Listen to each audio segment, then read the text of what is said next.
S மக்களே, big pass first promo வந்துருச்சு. இந்த கேப்டன்சி டாஸ்க் நடக்குது போல் இருக்கு. அதில் விக்ரம் யாருக்கோ டிஃபெண்டண்டாக போயிருக்காரு. அநேகமாக ஒரு காலில் பலூன் கட்டியிருக்காங்க எல்லார் கால்லையும்.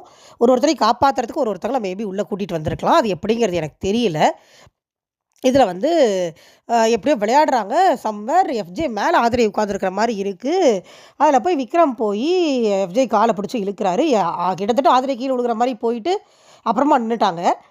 இது கேமில் நடந்தது. விக்ரம் வேணும்னு பண்ணாரா அப்படின்னு கேட்டால் எனக்கு தெரியல. மேபி ஆதிரை உட்காந்துருக்கிறத கவனித்து இழுத்துருந்துருக்கலாம். ஏன்னா எனக்கு அது வந்து அவங்க விழுந்தா தலைக்குப்புறம் விழுந்தா மண்டை உடஞ்சி போயிடும்.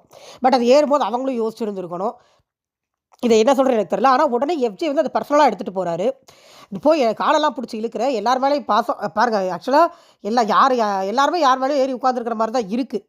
ஸோ வேறு வழிகளை இறக்கிறதுக்கு ஏதாவது பண்ணி தான் ஆகணும். இவர் வந்து பர்சனலாக எடுத்துகிட்டு போயிட்டாரு. நீ ஏமோ பாசம் அது இதுன்னு நடித்தா இப்போ என்னடானா இப்படி பண்ணுற அப்படிங்கிற மாதிரி எடுத்துகிட்டு போகிறாரு. எனக்கு ஒன்று புரியலை. பாசம் இருந்தால் கப்பை தூக்கி இவங்க கையில் கொடுத்துடணுமா? கேம் விளையாடக்கூடாதா? இது என்ன மாதிரி ஒரு ஸ்டேட்மெண்ட் அப்படிங்கிறது எனக்கு புரியல. எஃப்ஜே வந்து எல்லார் மேலே ஏதோ ஒன்று பிராண்ட் பண்ணிட்டே இருப்பார்.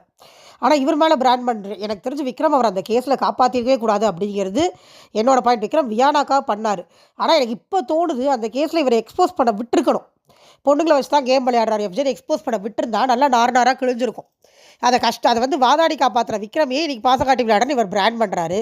எனக்கு பிடிக்கலைங்க. எனக்கு என்ன, ஏன்னா ஓரளவுக்கு ஓகேவாக இருக்கிறவங்க தான் விக்ரம், சுபிக்ஷா, கனினா. எஃப்ஜே இந்த வாரம் போய் தொலைச்சிட்டா பரவாயில்ல. ஏன்னா எதிரில் இருக்கிறவங்களுக்கு எதிராக அவர் பேசுகிறது ஓகே. பட் அவருக்கு ஒரு கோவம் வந்தால் என்ன பேசுகிறோன்னு தெரியாமல் எல்லாரையும் தூக்கி போட்டு மிச்சு இவர் பெரிய ஒழுக்க மாதிரி பேசுகிறது எனக்கு சுத்தமாக பிடிக்கல. எனக்கு பிடிக்கலைங்க, அவ்வளோதான். எல்லாரும் விக்ரம் அப்படி தான் வருவீங்க எனக்கு தெரியும். பட் எனக்கு அது அப்படி தெரியலை. அண்ட் எஃப்ஜே பண்ணுறத அவர் என்னமோ ஒழுக்க மாதிரி பேசுகிறது எனக்கு சுத்தமாக பிடிக்கல. பார்ப்போம் என்ன ஆச்சுன்னு. தேங்க்யூ.